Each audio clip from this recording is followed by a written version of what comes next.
அல்லேலூயா. உங்கள் யாவரையும் அருமை ஆண்டவரும் இரட்சகருமாகிய இயேசு கிறிஸ்துவின் இணையற்ற நாமத்தினால் வாழ்த்துகிறேன். ஆண்டவர் உங்களை ஆசீர்வதிப்பாராக.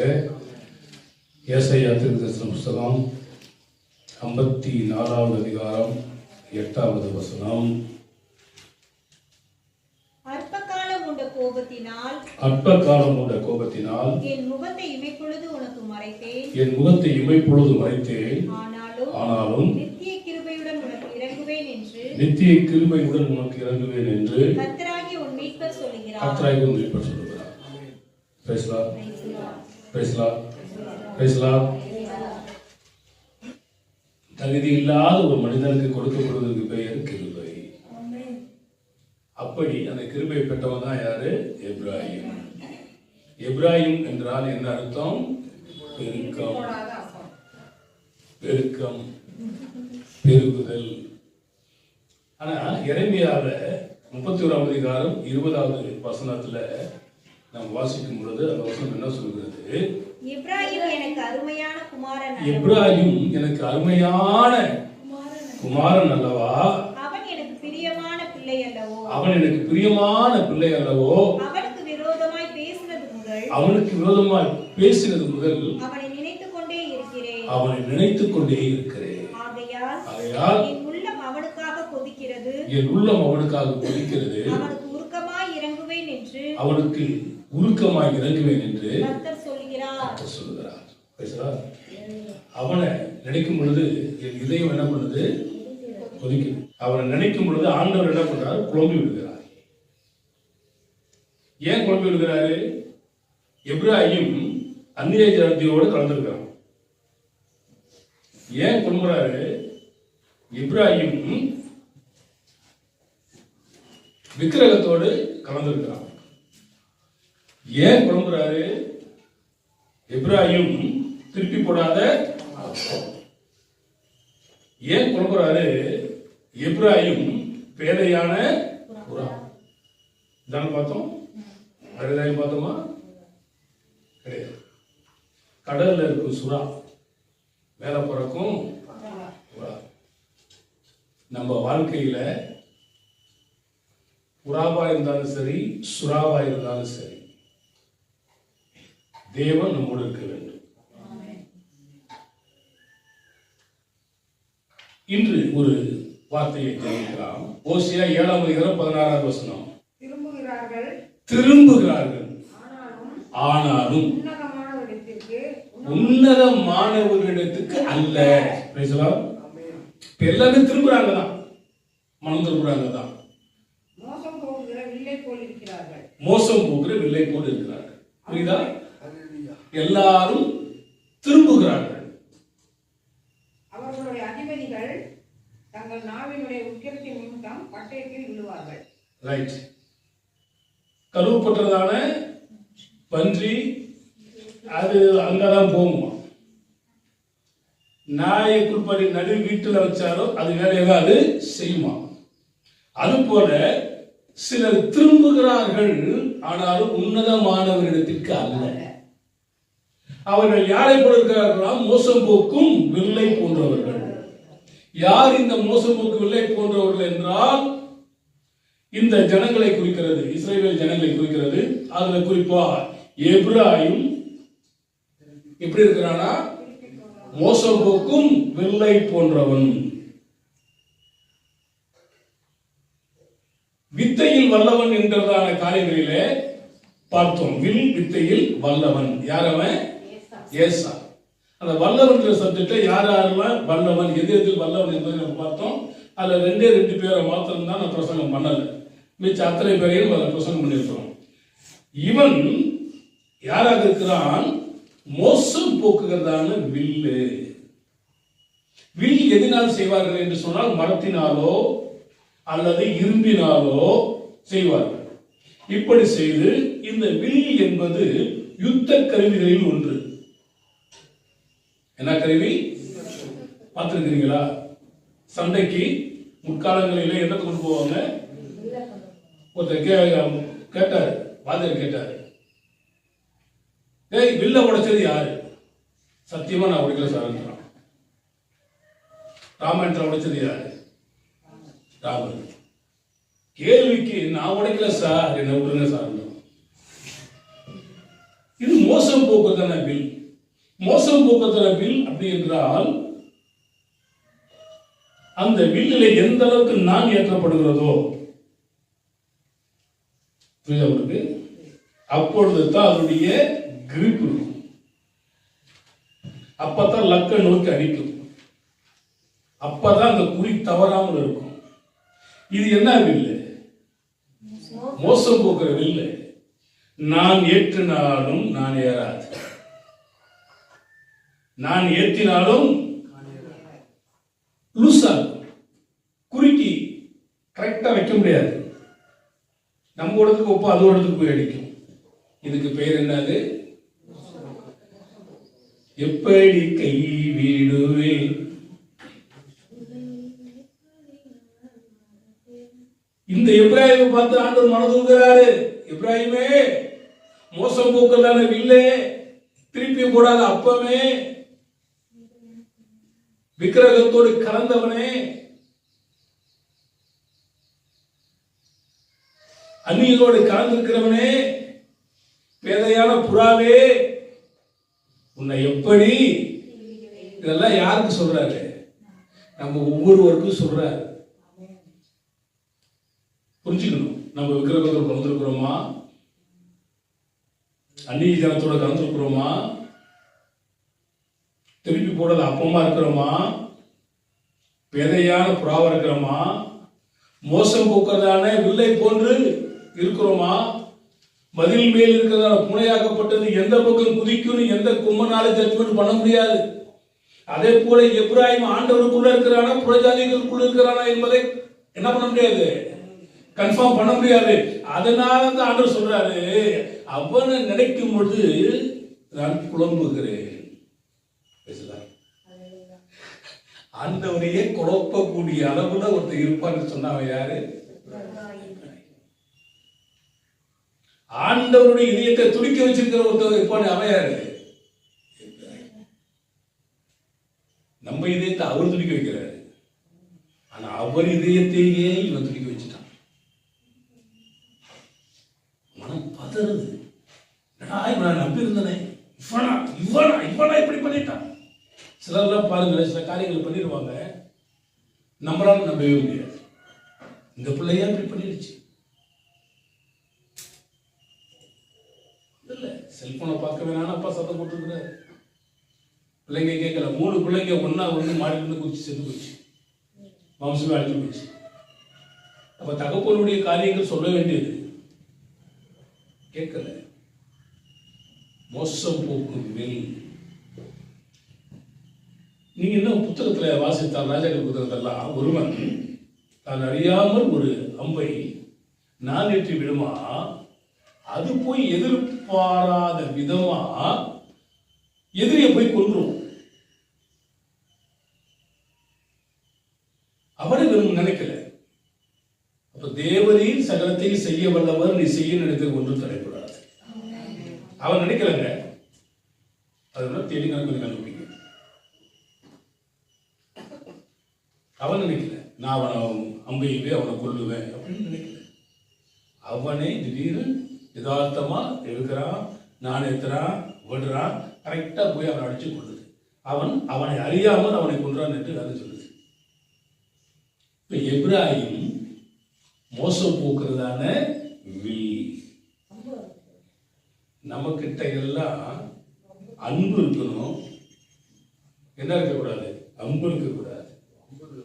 அதுக்கடுத்து வம்பு வந்துச்சுன்னா அம்பு தான் வரும், வேற வழி கிடையாது. இவன் மோசம் போக்குறதான ஒரு வசனத்தை படிங்கள். சங்கீதம் 78:57. தங்கள் பிதாக்களைப் போல வழி விலகி துரோகம் பண்ணி மோசம் போக்கும் வில்லை போல துவண்டு தோண்டு போச்சுன்னா வாடி வளர்ந்துறது, ஃப்ரெஷ்ஷா இருக்காது. அது போல தங்கள் பிதாக்களை போல இவர் என்ன பண்றாங்க? துரோகம். அப்புறம் எப்ராஹிம் யார்? ஒரு துரோகி. இவனை சரியாக கணிக்க முடியல, கண்டுபிடிக்க முடியல. பச்சோந்தி நேரத்துக்கு நேரம், இடத்துக்கு இடம் எப்படி மாறுமோ அது போல நேரத்துக்கு நேரம் சூழ்நிலைக்கு தகுந்த மாதிரி தன்னை மாற்றிக் கொள்கிறவன் யாரு? எப்ராஹிம். இவன் மோசம் போக்குறதான வில்லு. அப்போ உலகத்துல சொல்லுவாங்க, மாமியார் உடைச்சா மண் சட்டி, மருமக உடைச்சா பொன் சட்டி. இப்போ இந்த எப்ராஹிம் எப்போ யாரோட ஒன்னா சேர்ந்துக்குவான்னு தெரியாது, எப்போது அவனை காட்டி விடுவான்னு தெரியாது. இப்படியாப்பட்ட சுபாவம் உள்ளதான இவன் மோசம் போக்கக்கூடியவனாய், மோசம் போக்கக்கூடியதான ஒரு வில்லுக்கு ஒப்பாக இருக்கிறான். இந்த மோசம் போக்குதான வில்ல வச்சு யாரையும் அடிச்சு வீழ்த்த முடியாது, யுத்தத்தில் ஜெயிக்க முடியாது, இன்பனை வச்சு எந்த காரியத்தையும் சாதிக்க முடியாது. ஆண்டவர் சொல்றாரு, உன்னை நினைக்கும் போது இதை என்ன பண்ணுது? கொதிக்குது. உன்னை நினைச்சா எனக்குள்ள என்ன வருது? குழப்பம் வருது. ஏன்? இவன் மோசம் போக்கள் தானே. பைபிள்ல சில காரியங்களை நேற்று பார்த்தேன். ஏன் மோசம் போக்கவில் அப்படின்னு சொல்லும் பொழுது, ஆண்டவரை விடவும் உலகத்தை அதிகமாய் நேசித்தவன், உலகத்தின் ஆசை பாசங்களிலே நிலை கொண்டவன். வேதம் சொல்லுகிறது, உலக சிநேகிதம் தேவனுக்கு உண்டான. அப்ப இவன் உலகத்தை நேசித்த அளவுக்கு யாரும் நேசிக்கல, ஆண்டவரை நேசிக்கல. அதனாலதான் வேதம் சொல்லுகிறது, அவன் மோசம் போக்கும் வில்லு. நம்ம இருக்கணும், வெல்லா இருக்கணும். என்னவா இருக்கக்கூடாது? வில்லா இருக்கக்கூடாது. மனசெல்லாம் கல்லா இருக்கணும், இல்ல முள்ளா இருக்கணும். எப்படி இருக்குது எனக்கு தெரியல. தில்லா இருக்கணும். தேவனை விடவும் உலகத்தை ரொம்ப நேசித்தபடியான். தேவனை சார்ந்திருக்கிறானா, உலகத்தை சார்ந்திருக்கிறானா அப்படின்ற ஒரு சூழ்நிலையை நம்மளால என்ன பண்ண முடியல, கண்டுபிடிக்க முடியல.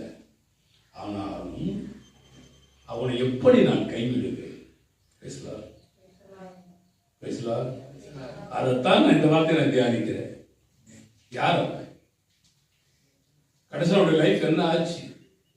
இதைத்தான் நம்ம தியானிக்கணும். வேதத்துல சில காரியங்களை நம்ம பார்க்கிறோம். ஏசாயா 30ஆம் அதிகாரம் 1-7 வாசித்து பாருங்க. ஏசாயா 30ஆம் அதிகாரம் 1-7 வசனங்கள்.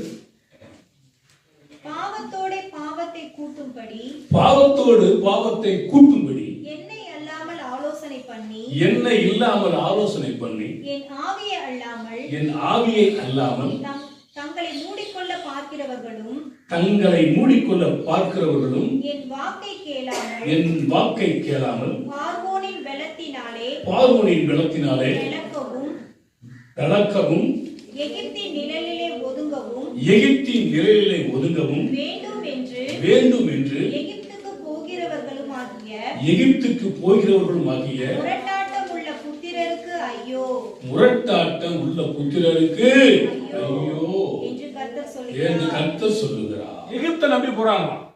இவன் எகிப்துக்கு ஓடினா, சிரியா தேசத்துக்கு ஓடினா, அவருடைய பலன் எல்லாம் கூட்டு போய் சும்மா இருந்தாவே உனக்கு பலன் சொல்றாரு ஆண்டவர். மகிழ்ச்சியா இருப்பது உங்க பலன் மாத்திரமல்ல, சும்மா இருந்தாவே உங்களுக்கு பலன் தான்.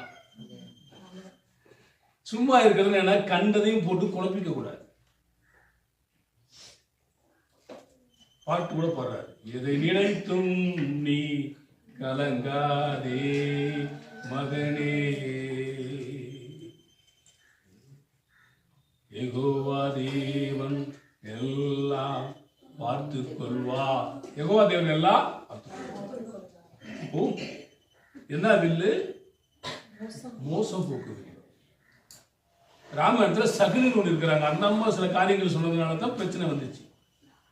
மோசம் போக்கு வில்ல நம்ம இருக்கக்கூடாது. பைபிள்ல யோசேப்பு எகிப்துல இருக்கிறான். யாக்கோபு இருக்கிற இடத்துல பஞ்சம் வந்துருக்கு. பஞ்சம் வந்த பொழுது எங்க போறாங்க? எகிப்துக்கு பொருள்களை வாங்க போறாங்க. வர்றாங்க, பொருள் கொடுக்குறாங்க, வாங்குறாங்க. நான் யோசேப்புக்கு தெரிஞ்சிருது இவர்கள்லாம் யாரு, நம்முடைய சகோதரர்கள். அப்படி வந்து போனது கேட்கிறேன், கடைசியில உங்களுக்கு வேற ஏதாவது சகோதரர்கள் இருக்கிறார்களா? ஒருவன் இருக்கிறான். பேசலாம். யார் அவன்? அவன் எங்க அப்பா அவரை செல்லமா வளர்க்கிறாரு. நீங்க அடுத்த முறை வரும்போது என்ன பண்ணிருந்தோம், அவனை கூட்டிக்கிட்டு வரணும். அவன் இதை போய் தகப்பன்ட்ட சொல்றாங்க. அவன் என்ன சொல்றான், என்ன உயிரோடு கூட இந்த நரமுடியோடு கூட என்ன பாதாளத்துக்கு அனுப்ப போறீங்களாப்பா? ஏன்னா யோசேப்போடு கூட பிறந்த சகோதரன் யாரு? பேசலாம். அப்படி காரியங்கள் வரும்பொழுது இவன் சொல்றான், மோசம் போயிடக்கூடாது. என்ன பண்ணிடக்கூடாது? என் பிள்ளைய கொண்டு போயிட்டு மோசப்படுத்திடாதீங்கப்பா. ஏற்கனவே ஒருத்தனை நானு இழந்துட்டேன், இவனை கொண்டு போயிட்டு மோசம் போய்க்கிறாதீங்க அப்படின்னு சொல்ற. சரி, எதை குறித்து மோசம் போய்க்குது அப்படின்னு சொல்லி சில காரியங்களை நான் பார்த்தேன். ஆதியாகமத்தின் புத்தகம் 27ஆம் அதிகாரம் 36வது வசனத்தை வாசித்து பாருங்களேன். அப்பொழுது அவன் பெயர் யாக்கோபு எனப்படுவது சரியல்லவா? யாக்கோபு எனப்படுவது சரியல்லவா? இதோடே 2 தரம் என்னை மோசம் போக்கினார். 2 முறை என்னை மோசம் போக்கினார். பேசலாம். யார் பார்த்து சொல்றது? ஏசா யாக்கோபு பார்த்து சொல்றான். யாக்கோபு யாரு? கூட பிறந்தவன். அவன் பேர் யாக்கோபு எனப்படுவது சரியல்லவா? அவன் 2 முறை என்ன பண்ணினான்? மோசம் போக்கினானே. இப்ராஹிம் யாரு? மோசம் போக்கும் இல்லை. அவங்க தாத்தா யாரு? மோசக்காரன். புரியுதா? உலகத்தை சொல்லுவாங்க, விதை ஒண்ணு போட்டா சொர ஒண்ணு வரும். அப்ப அப்பாவுடைய நிலைமை என்ன ஆகும்? தாயை போல புள்ள, நூலை போல சேலை. அப்ப இவன் ஒரு மோசம் போக்குகிறவனாக இருந்தான். யாரு? யாக்கோபு. அவன் பெயர் யாக்கோபு எனப்படுவது சரியல்லவா?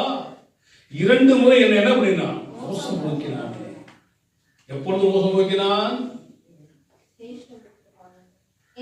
வயிற்றுக்கூடுக்காக சேஷ்ட புத்திர பாகத்தை ஏமாற்றி வாங்கினான்.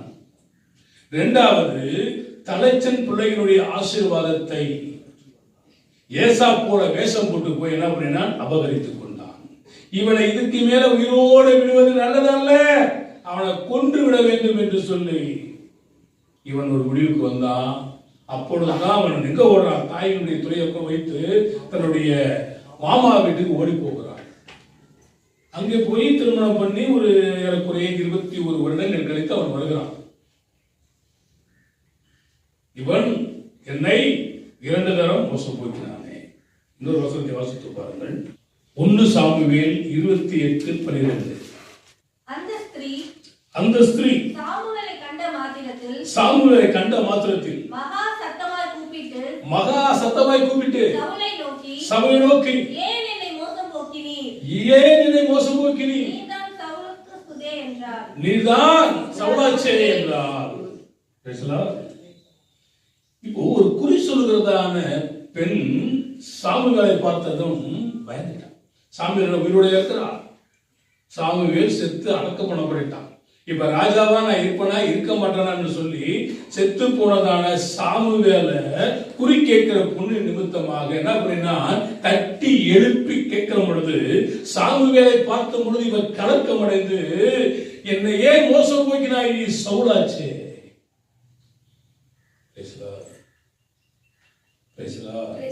இப்படி யாரு வேணுமானும் எப்ப வேணும்னாலும் நம்ம மோசம் போக்கலாம்.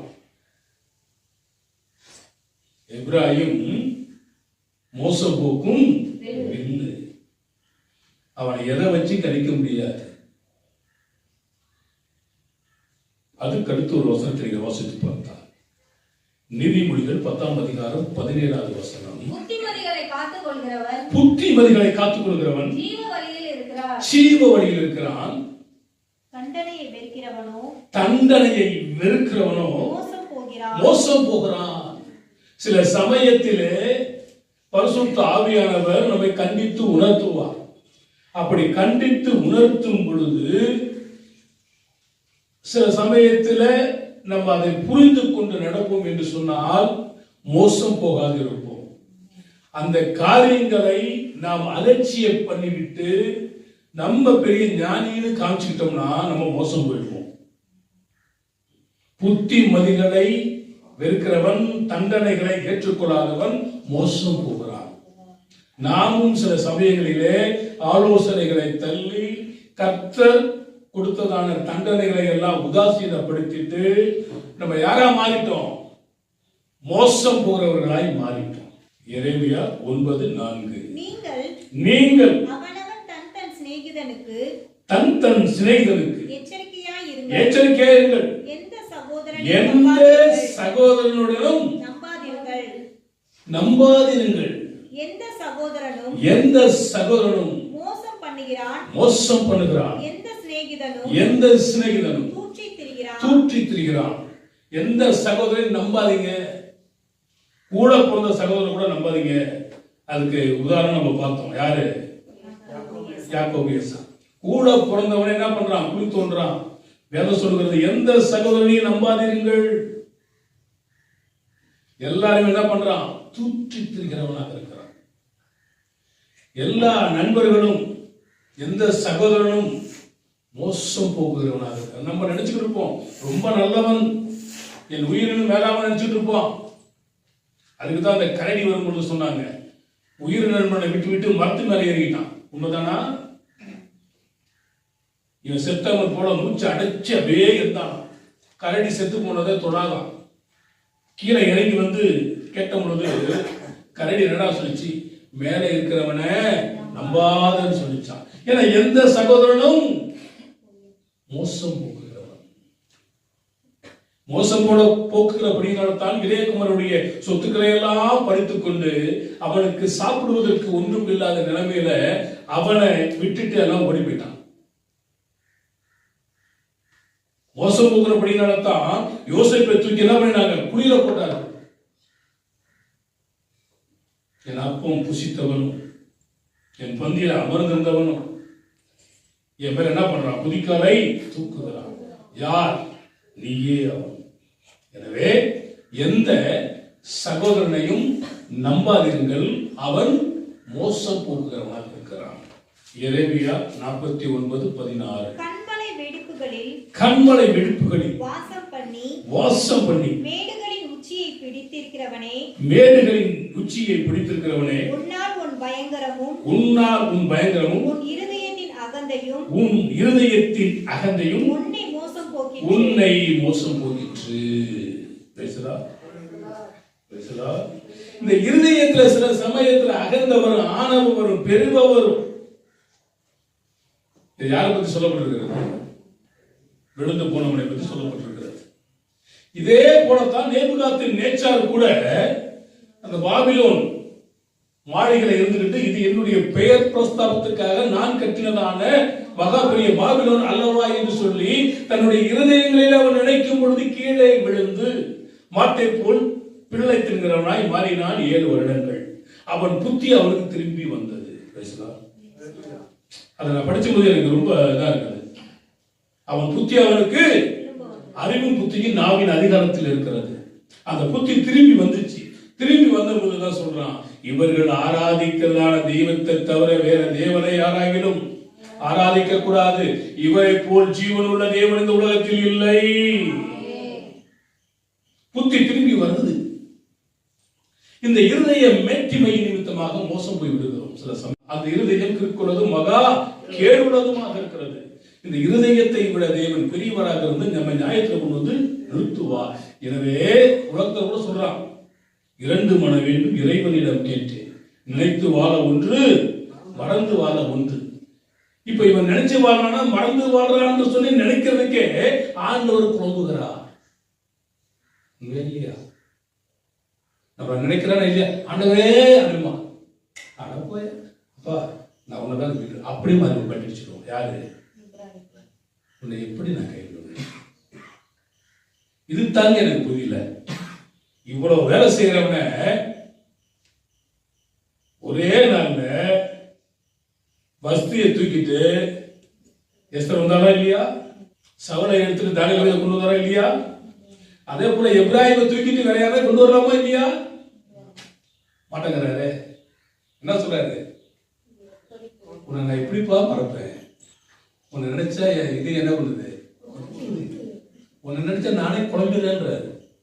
ஆண்டவரையும் பிச்சு பிடிக்க வச்சிருக்கான். அவங்க தாத்தா தான் சொல்றாரு, நீ என்னை ஆசீர்வதித்தால் ஒளி உண்மை நான். உன் பேர் என்ன? என் பேர் யாக்கோபு. நான் திருடா ஏமாத்துறவன் தான். போ, இனி உன் பேர் இஸ்ரவேல் எனப்படும் அப்படின்னு ஒரு மாற்றம் வந்திருந்தா கூட பரவாயில்ல. ஏன்னா பெரியவனுடைய ஆசீர்வாதத்தை சின்னவன் பெற்றுக்கொண்டான், கிருபையால் பெற்றுக்கொண்டான். அந்நிய ஜாதியோட கலந்துட்டான், விக்கிரகத்தோட கலந்துட்டான், திருப்பி போடாத அப்பமா இருக்கிறான், விதையான புறாவா இருக்கிறான், மோசம் போக்குறதான வில்லா இருக்கிறான். அதனால என் குமாரனே, எனக்கு பிரியமானவனே, எனக்கு அருமையான பிள்ளையே, உன்னை நான் எப்படி உன்னை விடுவேன்? ஆமோஸ் 2:4. மேலும் யூதாவின் 3 பாதங்களின் நிமித்தமும் 4 பாதங்களின் நிமித்தமும் நான் அவர்கள் ஆக்கினையை திருப்ப மாட்டேன். அவர்கள் கர்த்தருடைய வேதத்தை வெறுத்து அவருடைய கட்டளைகளை கைக்கொள்ளாமல் தங்கள் பிதாக்கள் பின்பற்றின பொய்களினாலே மோசம் போனாங்க. இன்னைக்கு பொய் சொல்லி மோசம் போயிடும். சில சமயத்துல உண்மையை சொன்னா நம்ப மாட்டேங்கிறான். எதை சொல்ல வேண்டியதா இருக்குது? பொய் சொன்னா நம்பிடுறான். பேசுறா, உண்மையை சொன்னா நம்ப மாட்டேங்கிறான். எதை சொல்லுமா? பொய்யினால மோசம் போனார்களாம். நம்ம வாழ்க்கையில பொய் சொல்றோமா? வெளிப்படையில் 21 படிச்சீங்கன்னா பொய்யர்கள் அனைவருக்கும் கன்ஃபார்ம் நரகம். இங்கே தங்கள் பிதாக்கள் பொய் பேசுறது போல இவன் என்ன பண்றான்? பொய்களினாலே மோசம் போனார்கள். இன்னொரு வசனம் எபேசியர் 5:6. எபேசியர் 5:6. இப்படிப்பட்டவர்கள் நிமித்தமாக கீழ்ப்படியாமையின் பிள்ளைகள் மேல் தேவ கோபாக்கினை வருவதால் ஒருவனும் உங்களை வீண் வார்த்தைகளினாலே மோசம் போக்காதபடிக்கு எச்சரிக்கையாயிருங்கள். சிலர் சில வார்த்தைகளை சொல்லி உங்களை என்னை மோசம் போக்கிடுவாங்க. ஞானஸ்தானமா எடுக்கக்கூடாது, அப்பமா புசிக்க கூடாது, அதெல்லாம் வருஷத்துக்கு ஒரு முறை தான். நம்ம என்ன பஸ்காவை கொண்டாடுறோம்? வெள்ளை கொண்டாதான் நீ பரலோகத்துக்கு வர முடியும். வீண் வார்த்தைகளை கேட்டு மோசம் போகாதீர்கள். ஞானஸ்தானமே தேவையில்லை, கல்ல ஞானஸ்தானம் தானா அப்படின்னு உபதேசம் பண்ணி உங்களை எடுத்துருவான். மோசம் போகாதீர்கள்.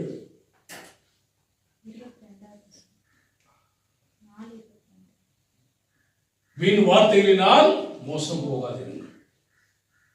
எபேசியர் 4:22. அந்தபடி முந்தின நடக்கைக்குரிய மோசம் போக்கும் இச்சைகளினாலே கெட்டு போகிற பழைய மனுஷனை நீங்கள் களைந்து போட்டு, இந்த பழைய மனுஷன் நம்ம என்ன பண்ணிடுவோம்னா மோசம் போக்கிடுவான். சில சமயத்துல சொல்றோம், நான் யார் தெரியுமா, நான் எப்படி இருந்தேன் தெரியுமா, என்ன பழைய மனுஷனா? ஆனா பக்தர்கள் பாடுறாங்க, வேதம் சொல்லுகிறது, பவுல் எழுதுகிறார், என்ன சொல்றாரா? பழைய மனுஷனை நீங்கள் களைத்து போட்டு யாரா இருங்க, புதிய மனுஷனாயிருங்கள். இந்த பழைய மனுஷன் மோசம் வைக்கிறோம். சில சமயத்தில் அப்படியே ஆண்டவர் விட்டு விலக்கி கொண்டு போயிடாது. மோசம் போகாது இருக்க கர்த்தருக்கு உதவி செய்யணும். பேசலாம். யாக்கோபு 5:19. சகோதரரே, உங்களில் ஒருவன் சத்தியத்தை விட்டு விலகி மோசம் போகும் பொழுது மற்றொருவன் அவனை திருப்பினார். தப்பிப்போன மார்க்கத்தினின்று பாவியை திருப்புகிறவன் ஒரு ஆத்துமாவை மரணத்தினின்று ரட்சித்து திரளான பாவங்களை மூடுவான் என்று அறிய கடவன். Praise the Lord. சத்தியத்தை விட்டு விலகுகிறவன் சிலர் இருப்பான். சத்தியத்தை அறிவுகள் சத்தியங்களை அந்த சத்தியத்தை அறியாமல் தவறான வழிகளில் கொண்டு போய் மோசம் போக்குறவன் நிறைய இருக்கிறான். காசு கொடுத்து மோசம் போக்குறவன் இருக்கிறான். அதெல்லாம் நம்ம சொல்ல வேண்டாம். நாம் கர்த்தருக்குள் நிலைத்திருந்தால் கர்த்தர் நமக்குள் இருப்பார். வெளிப்படுத்தல் 12ஆம் அதிகாரம் 9வது வசனம். உலகம் அனைத்தையும் மோசம் போக்குகிற பிசாசு என்றும் சாத்தான் என்றும் சொல்லப்பட்ட பழைய பாம்பாகிய பெரிய வலு சர்ப்பம் தள்ளப்பட்டது. மோசம் போக்குறவன் யாரு? நல்லா தெரிஞ்சுக்கணும். இப்ப மோசம் போனது சில காரியங்களை நம்ம பார்த்தோம். இந்த மோசத்தை பண்ணக்கூடியவன் யாரு? பழைய பாம்பென்றும் வலு சர்ப்பம் என்றும் அழைக்கப்படக்கூடிய சாத்தான். 2 தெசலோனிக்கேயர் 2ஆம் அதிகாரம் 3வது வசனம். எவ்விதத்தினாலும் ஒருவனும் உங்களை மோசம் போக்காதபடிக்கு எச்சரிக்கையாயிருங்கள். எபிராயிம் யாரு? ஆனா வேதம் சொல்லுகிறது எவ்விதத்தினாலும் உங்களை ஒருவனும் மோசம் போக்காதபடிக்கு எச்சரிக்கையாயிருங்கள். அதுக்கு தான் 10 காரியத்தை பார்த்தோம். எப்படி மோசம் போறாங்க, எச்சரிக்கை இருக்கணுமா இல்லையா? 1 கொரிந்தியர் 15:33. மோசம் போகாதிருங்கள். ஆகாத சம்பாஷணைகள் நல்லொழுக்கத்தை கெடுக்கும். நம்ம ஒவ்வொருவருக்கும் இந்த புத்தி வேணும். என்ன சொல்றது? நல்லொழுக்கங்களை. ஏன்னா அந்த ஆகாத சம்பாஷணைகளோடு கூட இணையப்படும் பொழுது மோசம் போயிடுவோம். மோசம் போகாதிருங்கள். ஆகாத சம்பாஷணை நல்லொழுக்கங்களை.